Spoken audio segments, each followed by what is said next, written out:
Namaskaram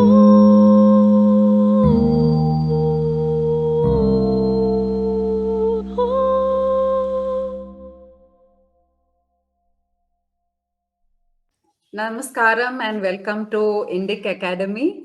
It's such a privilege to have you with us, sir, today. And you were part of our dance meta retreat in Tiruvannamalai. Yes, it's such a pleasure to be part of Indic Academy's work, and that too, the retreat. It's so special for all of us as dancers that we were given the opportunity to discuss. Thank you so much from our Thank side to you. Indic Academy for the initiative. Yeah.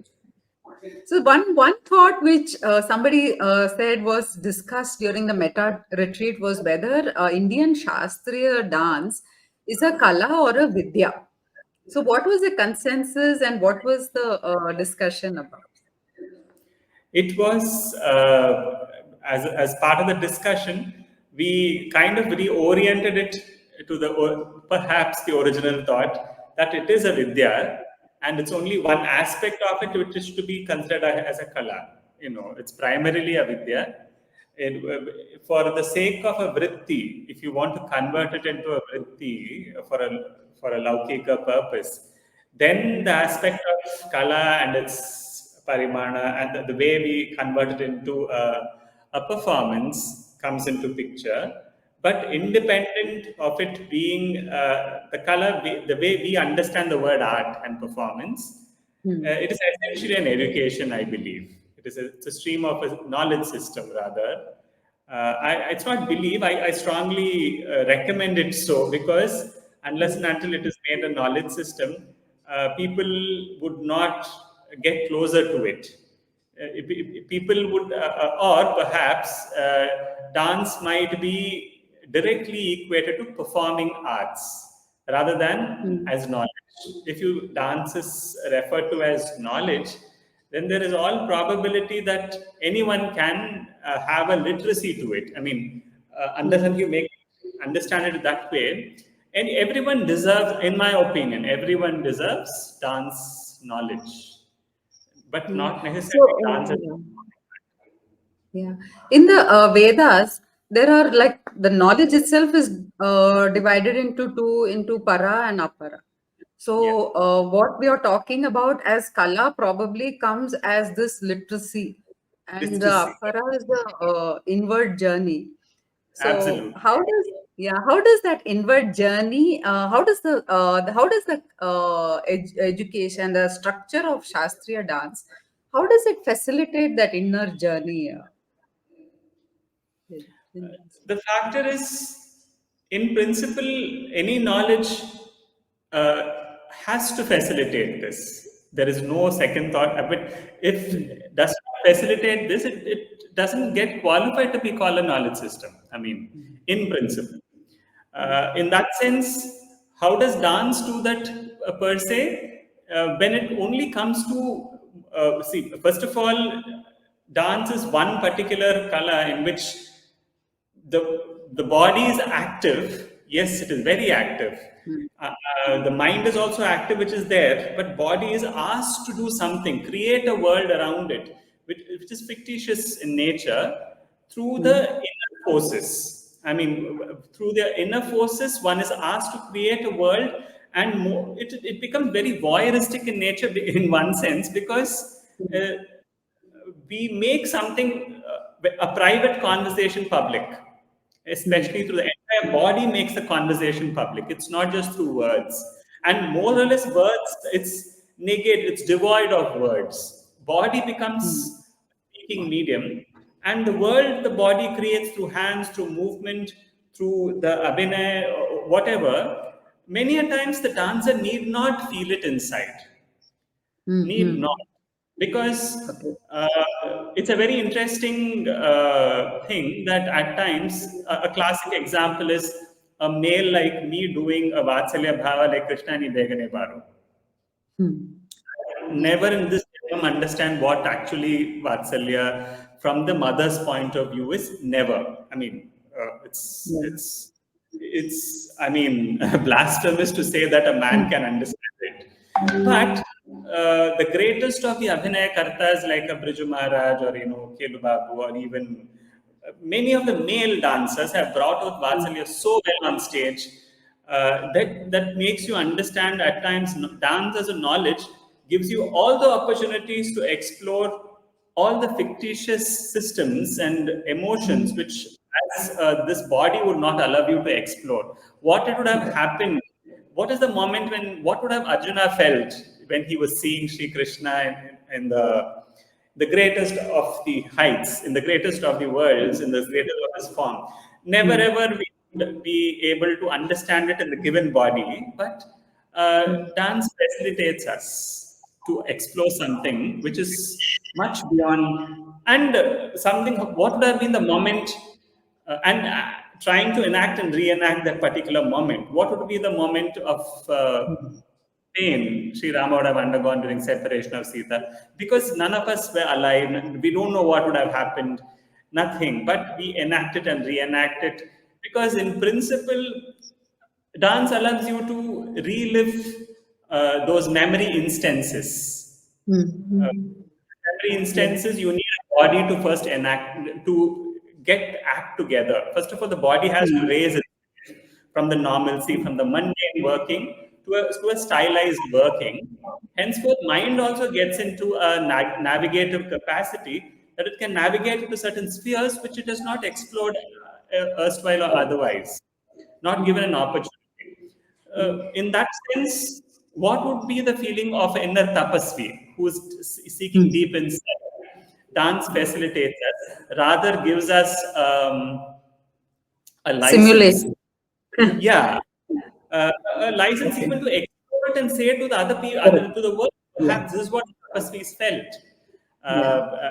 And, in that sense, for me, it is a journey inward vis-a-vis maximum outward to the spheres and cosmos which we have never explored. What would be that probable world? That would True. be what is the probable distance of a world which no one has even hardest, the most difficult imagination could ever touch.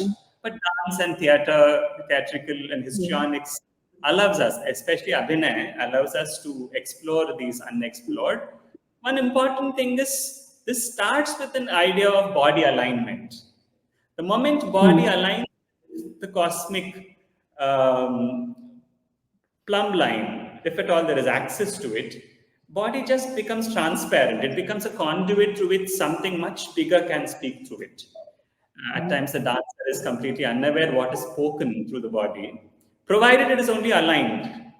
Yeah. And In in my music, in music, we say the tanpura facilitates that alignment because of its, the sound. But in dance, what would it still be the music that facilitates this alignment, or what is the, what is the, um, like we have the signal tower. So what is the tower for dance which helps us connect? uh, one thing is dance does not, I mean, to be very honest, uh, when we break open dance and see the interiors of dance, uh, as we know the word Sangeeta, Geetam, Vadyam, and Nritya, it is so, if we make the association between dance and music so trivial, then we are trivializing the greatest in one of the most genius projects of the world ever existed. In my opinion, is Sangeeta, because dance and music and rhythm are not so easily interseatable with each other. They don't naturally. Dance has no alignment with melody. Is Dance it? has a Okay. natural instinct for rhythm, actually. But some few centuries before, these seers and sages have kind of, in my opinion, have married oil and water together, and that project is what Sangeeta is, and it deserves. It is one of the most ingenious, of highest order of geniosity. When can music and movement marry each other? In that sense, if the Shruti becomes the major thing for music, the world of music is much, in my opinion, world of music is interiors. Its interiors are moving, exteriors is solid. While to me, I understand dance as this exterior is moving, it's pushing the exteriors out. In a way, music is very graphical in nature. Actually, it is very graphical. It is very, but dance pushes the rays of the body out. It pushes the frame out. In that Right. way, Shruti goes inside a being. Shruti is something which Mm. is inside.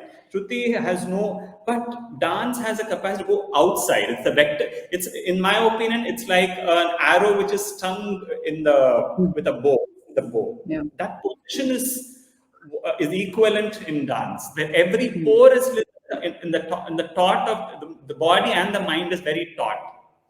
Mm. That Mm. alignment, though there is a technical term called Saushtava, Mm. body's help, the physical body helps the mind to align, while the pranas align, and henceforth the manas falls into one kind of alignment, so that the body can be caved in. The Mm. interiors of the body is opaque. It does not allow something to go inside. When these alignments happens, when the body is aligned, the prana is aligned, and the manas is aligned, there is a possibility for the body to become transparent. In that way, I would say Saushtava is one equivalent of an idea called Shruti. Mm. But having said that, Mm. it's a bigger question, because Shruti itself is to reference with a note. I mean, we have it a note, and we can also change the Shrutis and say something very similar is also there in the dance idiom in that way. The Yeah. dance is not necessarily only when the two feet are touching the earth. That is 80% of the world dances when 2 feet is touching the earth. That is like Mm. one kind of shaja, if you wish to call. Yeah. What happens when both the hands are in the earth, touching the earth, and the legs are above? And dance can also happen like that. And Mm. then the Saushtava change. Idea of, as we say, shaja can change. With reference to shaja, we create the other notes. Yeah. Similarly, here also, based on the alignment of the body, because dance can also happen when the body is hung in the free air. True. I mean, dance can also, there is no idea of father touching the earth. If Yeah. someone can be hung in the air, then what is the idea of the Shruti or the kind of thing is, in my opinion, is something to do with the central, the sacrum of the Mm. spine. There it lies. It more or less lies there. Well, that is like when it Mm. is taut. It's very Yeah. taut, like an arrow in a string, in a bow.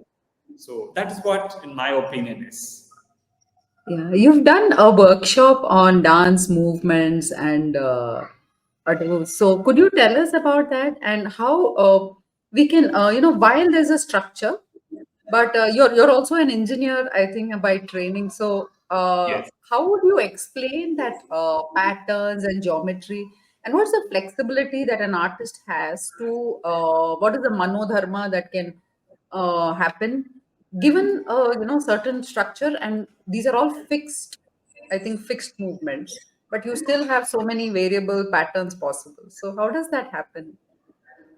Huh. Okay. Even see, this needs a little sneak peek into the idea of movement itself. That I honestly feel that when movement has, see, actually. When the movement is communicating something or creating an inner world through it, then it has a loaded meaning to it. While there is something called the idea of inner force and outer force in movement. When the movement, even sports has movement in it, and much more trained, especially when it comes to gymnastics. The movements are much more flexible. Body is trained very, very taut, very tight. There is movement in yogasana practice. There is movement in martial arts. There is movement in dance. All of them are movement training. But how does one differ from the other fundamentally is that in sports and games, the movement is mostly decided by the external force, while the presence of the internal force is less. The externality of of the movement arena, or the ambience, the force of it more or less decides the sportsman to execute it. Without that, there is no execution. While when it comes to asana tradition and martial art tradition, in martial art is a beautiful marriage between sports and arts. That's the first time a physical vocabulary is called as an art. Martial is an art. So there is a component of external agency getting aligned because there is a block and attack system, while there is an internal force through which it is called as an art also. It's a kala. It's in a different way. It's also aesthetic in nature. While when it comes to asana tradition, it's a very interesting thing. It more or less uh, puts a carpet on the external world. It more or less scaffolds the external world, and the entire eye is turned inside. I mean, you're asked to move Right. in while there is as if the world does not exist, where the body is completely focused when view is complete. Ulnokkadal, as you say in Tamil. I mean, well, in dance, the external world is only catered while the internal force becomes extremely high, very, very high. You create a world out of it and feed it to the onlooker. We have to create an ambience. We have to create Ayodhya here. We have to create Dwaraka here. In that sense, movement takes an extremely loaded material. Movement becomes a loaded material in dance and completely interpretable. The viewer starts interpreting movements.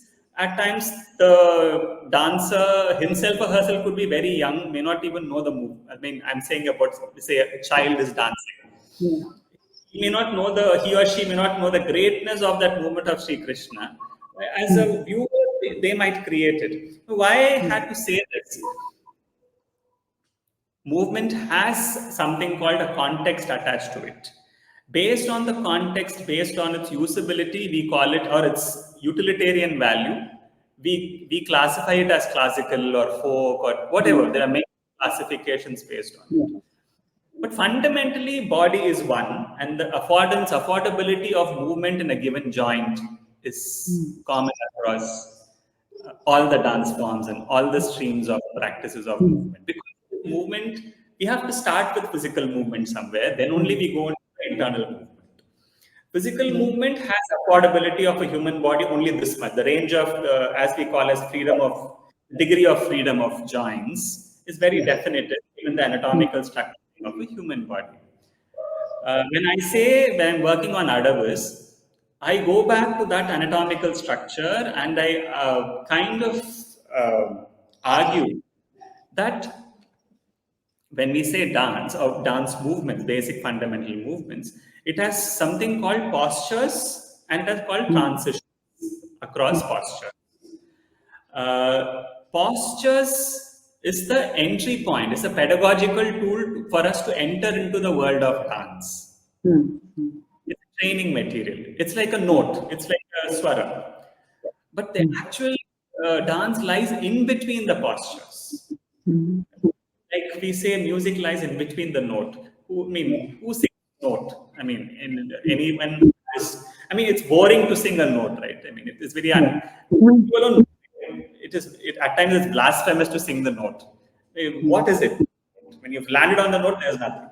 Likewise, when we enter into the world of music, we are very particular about the clarity of the note. Same wise, to enter into the world of dance, we need postures. Posture training takes at least close to 1.5 to 2 decades of understanding. As and when we get trained in postures, the transitions are never actually during dance training classes. We don't teach transitions at all. Isn't Transitions, because hardly we teach very few transitions. But in the professional level of dancing, as opposed to a pedagogically schooled dancing, in a dance schooling method where we school a young mind into the world of dance, their postures are very great. It can be great because the body is pliable, it's very young, it's flexible, it's strong. But that child or more or less thinks my posture is great, henceforth my dance is great. But what the child has not understood is, the beginner or the amateur has not understood is, the transition is still not trained. But as and when you become a professional, the posture takes a back seat. Posture because body give up. The transition becomes stronger and stronger. Many more interpretations to move from one posture to the other posture. It has found out newer transition methods, Yeah. and that becomes a personal signature.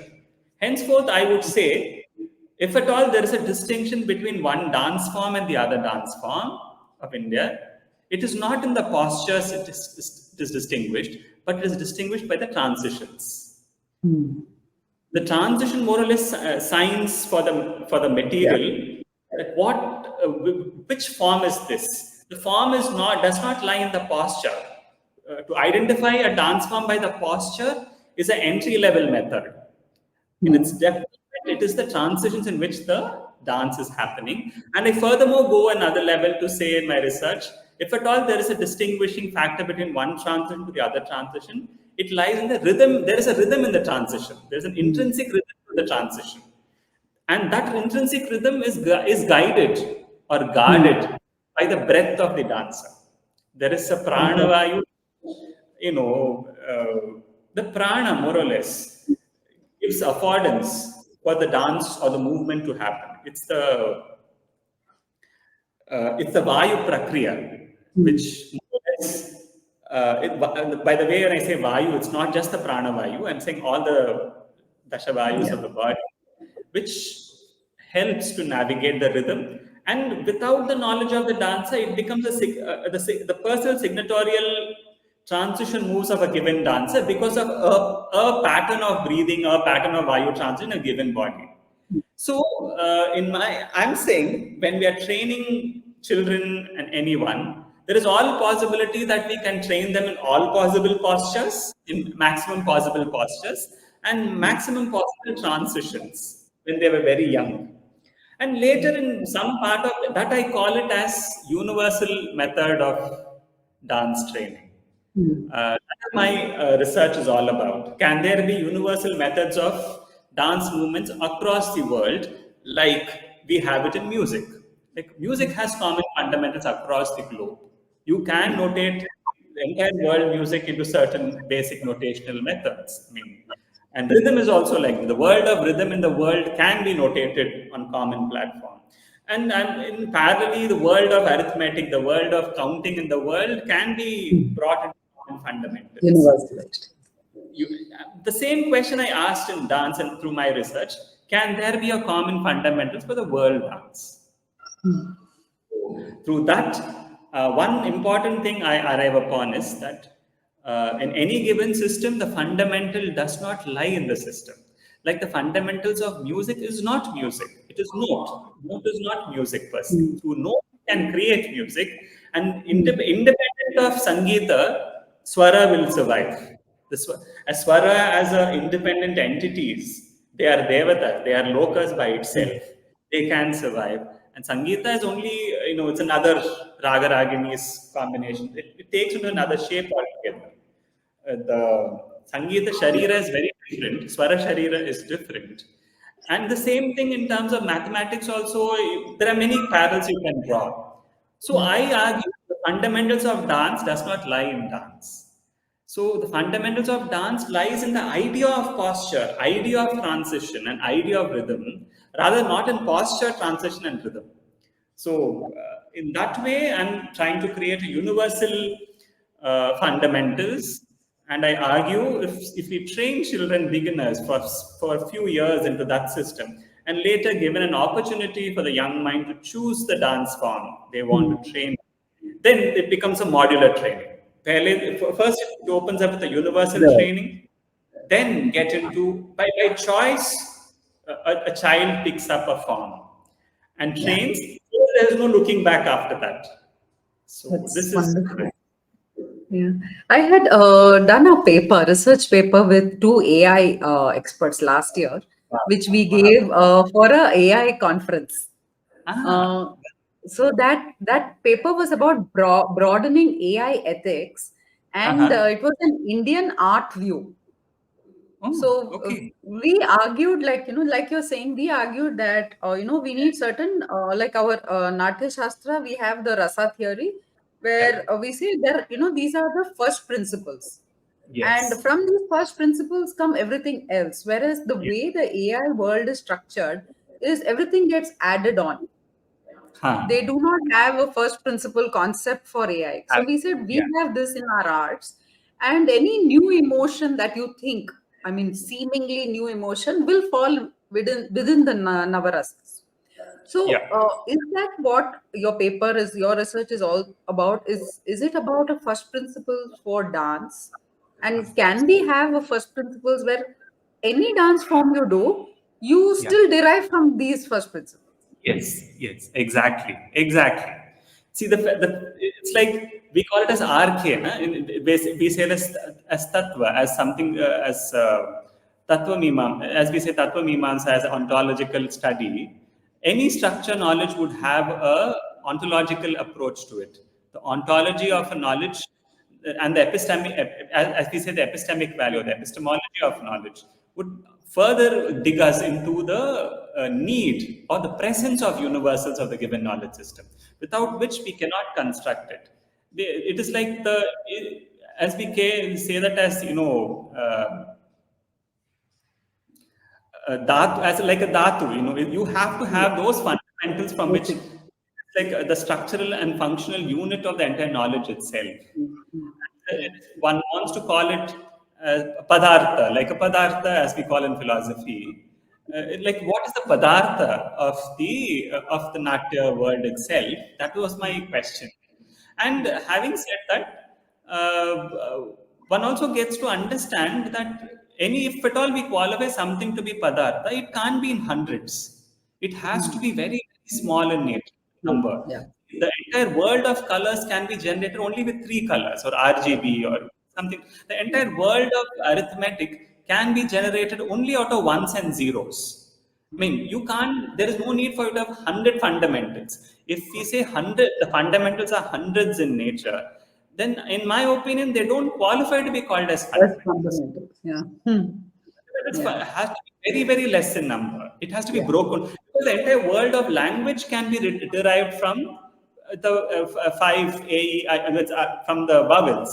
The system of vowels, we have a proper logical progression from vowels. How can consonants come and how does it sound in different part of the buccal cavity? How from consonants where it is born and how they combine to form other sounds, how phonemes are created, how words are created. These are they are very arithmetically also logically also arrived, and Yeah. in that sense, fundamentals. I mean, if Panini for so many centuries before has clearly mathematically drawn it, Yeah. as a world of sounds. And Yeah. greater seers like Dattila, and many of them have argued and questioned the questions they have raised about Swara as, as a note, as fundamentals, independent of it as a tradition of music. And I mean, there should be no hurry in understanding that as a Swara was born only to create music, the music what we listen to at least. Sure. I mean, in that Yeah. sense, there is a realm of dance which not necessarily the human body need to do it. Maybe it is designed for some other higher bodies also in the futuristic evolution or in the Yeah. past. That we have to understand there is a spectrum of movement. Like there is a spectrum of audible range to a human ear. There is only a spectrum of some movements which human body can do. But there is in another probable world of spectrum, there are more other movements are possible. And I feel movement is like an infinite fabric in which is expanding and ever expanding. Anadi, it's anadi. Yeah. That's what I Yeah. feel. Right. There's one more area which I'm interested in and want to explore sometime. One is about modernity, these ancient arts, and developing our country. So, what Okay. is the connection to an art form that's being passed down without a break, and how can culture be integrated into national development? Okay. Uh, One thing is the word modernity, interestingly, I mean, we know Professor Muhammad Iqbal, who did his PhD in University of Oxford. mean, who wrote Sare Jahan Se Acha, the way he defines modernity, or modernists' understanding of modernity, is that it's not going forward, it's going backward. I mean, it says it's going back to roots. I mean, if we divorce the immediate presence of something on a knowledge, we have to negate all what is present, and shall we go back to its fundamentals? Can we? It's like reinventing the wheel. Then that approach is called modernity. Modernity always goes back to its fundamental question of origin and say, are we in the right path? Because when we question every time in any given phase of our era of a given time, that we have this question, am I in alignment with the first question I asked? Then that approach is what is people call as modern. It has a root in the Greece, in the Latin root like that, which is interesting. It is not going forward, rather it is weathering off the heavy weight on it. In my opinion, modernity is the only technique in which Indian knowledge system have developed itself. Every given time, though it has got a new coinage called modern in the given vocabulary. Any seer and sages of the worth the salt in India has asked this question time and again. Time and again, fundamental questions were racked up. They were not settled. Even the argument, the understanding of the text of the Prasthanatrayi, every time it was commented and recommented and recommented, argued and re-argued and re-argued, having the fundamental question in hand of whatever they asked. Having said that, if at all we are modern, we will want to stick on to the same spirit of asking fundamental questions. Time and again, howsoever thick our future works are, howsoever laudable it is, they are all great. Every contributor worth their salt are great. But that does not mean we don't question the fundamentals again and again. Having said that, the spirit of any evolved civilization like Indian civilization revolves around questioning and arguing. That is the cultural strength of India, not by just agreeing the word. I question the word and I argue to the point that I understand. And this argumentative Indian, if we wish to call, is the thrive of the futuristic India, which every time this man is free. This Jnani is always free from the carried burden called interpreted traditions. I mean, if at all there is traditional value being given to us, that value has to be once again scanned and questioned. And I'm very sure we can easily rely on our ancestors' words because they are so solid. But we have to question and align. Once again, it's not by blind faith alone, I honestly feel. Having said that, the idea of nationality itself revolves around integrating people together in one particular thought and aligning them to walk towards future, but with the interior seeds of the ability to question anything given to you, to inquire fundamentals, and to be grounded, not to raise above it. So, nationality as a project itself in dance, Bharatanatyam itself is an outcome of a nationality project. In my opinion, I would say that it was a time in 1930s and 40s when Rukmini Devi was working on creating Indian classical dance. She calls Bharatanatyam as an Indian classical dance. Perhaps it was a project to create a classical dance for India, which reflects Bharatiya value. And she says, Bharata's value, which is of the oldest, that has to, though the fundamentals are borrowed from the immediate practitioners, the immediate people around us, they donated, they gave the fundamentals to Bharatanatyam. But the spirit in which they performed, the traditional practitioners performed, and the spirit in which Srimati Rukmini Devi wanted this dance form to be performed was completely different, because for them it is a kula vritti.